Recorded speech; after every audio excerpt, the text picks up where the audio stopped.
Hall எல்லாருக்குமே வணக்கங்க. இன்னைக்கு நம்ம சேனல்ல பிரெக்னன்சி சம்பந்தமான ஒரு வீடியோ தாங்க பார்க்க போறோம். பிரெக்னன்ட் லேடிஸ் எல்லாருமே ஃபேஸ் பண்ணக்கூடிய ஒரு ப்ராப்ளம் தாங்க இது எளிமையா வீட்டு வைத்தியத்தை வச்சு எப்படி சரி செய்யறதுன்னு பார்க்கலாங்க. எனக்கு பிரெக்னன்ட் ஆன 8th மந்த்ல இந்த லெக் ஸ்வெல்லிங் ப்ராப்ளம் ஸ்டார்ட் ஆச்சுங்க. நான் ஹாஸ்பிட்டல் போய் மந்த்லி செக்அப் பண்ணும்போது யூரின் டெஸ்ட் எடுத்து பார்த்தாங்க. எந்த பிரச்சனையும் எந்த ப்ராப்ளமும் இல்லைன்னு சொன்னாங்க. இது எல்லா பிரெக்னன்ட் லேடிஸுமே ஃபேஸ் பண்ணக்கூடிய ஒரு ப்ராப்ளம் தான். சில பேருக்கு 5th மந்த்லேருந்தே ஸ்டார்ட் ஆகும், சில பேருக்கு 7th மந்த்து 8th மந்தில் கூட ஸ்டார்ட் ஆகுங்க. இதுக்கு என்ன ரீசனா, காலை ரொம்ப நேரம் தொங்க போட்டு உட்காராதீங்கன்னு சொன்னாங்க. ஆஃபீஸில் ஒர்க் பண்ணும்போது சேர் மேலே கால் வச்சு உட்கார சொன்னாங்க. ரொம்ப நேரம் ஒரே இடத்துல உட்காரக்கூடாது, நல்லா நடக்கணும்னு சொல்லியிருந்தாங்க. கால் வீக்கத்தை போக்குறதுக்கு எங்கள் பாட்டி எனக்கு ஒரு கஷாயம் செஞ்சு கொடுத்தாங்க.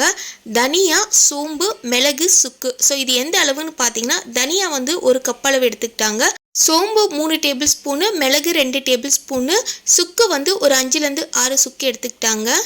ஸோ இது எல்லாத்தையும் வந்து நல்லா ட்ரை ரோஸ்ட் பண்ணி ஆற வச்சுட்டு மிக்சியில் சேர்த்து நல்லா பொடி பண்ணி எடுத்து வச்சுக்கிட்டேன். இதை வந்து ஒரு கிளாஸ் கண்டெய்னரில் வந்து நீங்கள் ஸ்டோர் பண்ணிக்கோங்க. இதை நீங்கள் நைட்டு வந்து சாப்பிட்டுட்டு இந்த கஷாயம் எடுத்துக்கலாம். அப்படி இல்லைனா 7 மணிக்கு கூட இந்த கஷாயத்தை நீங்கள் குடிக்கணும். இந்த பவுடரை வந்து நான் ஸ்டோர் பண்ணி வச்சுக்கிட்டேன். ஒரு ஈவினிங் ஒரு 7 o'clock பார்த்தீங்கன்னா வாக்கிங் போயிட்டு வந்துட்டு இந்த கஷாயத்தை குடிப்பேன். இதை எப்படி ரெடி பண்ணணும்னு பார்த்தீங்கன்னா, ஒரு சின்ன பாத்திரம் எடுத்துக்கோங்க. இதில் வந்து 1 டேபிள் ஸ்பூன் அளவுக்கு நம்ம அரைச்சி வச்சுருக்க கஷாய பொடியை சேர்த்துக்கலாம். கஷாயம் குடிச்சுன்னா கால் வீக்கத்தை போக்குன்னு சொல்லுவாங்க. இது கூட நீங்கள் பார்லி கஞ்சி கூட சாப்பிட்டுட்டு வரலாங்க. ஒரு 1.5 டம்ளர் இல்லைனா 2 டம்ளர் அளவுக்கு தண்ணி சேர்த்துக்கோங்க. இந்த தண்ணி வந்து கொஞ்ச நேரம் கொதிக்கட்டும். இது ஓரளவுக்கு நல்லா கொதிச்சு வரணும். இது கொதிக்கும் போது பார்த்தீங்கன்னா, இதோட சுவைக்காக வந்து பனக்கற்கண்டு இல்லைனா பனை வெல்லம் சேர்க்கலாம். என்கிட்ட இப்போ பனக்கற்கண்டு இல்லைங்க, அதனால் பனை வெல்லத்தை வந்து உடச்சி எடுத்து வச்சுருக்கேன்.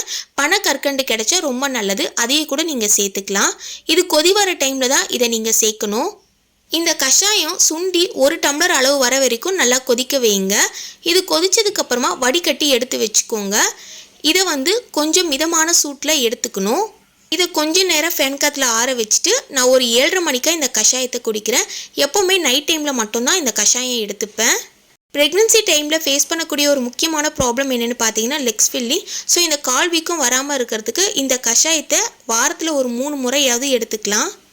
இந்த மாதிரியான ப்ரெக்னன்சி சம்மந்தமான வீடியோஸை தெரிஞ்சுக்க நம்ம சேனலை சப்ஸ்கிரைப் பண்ணிவிடுங்க. Thank you so much. பாய்.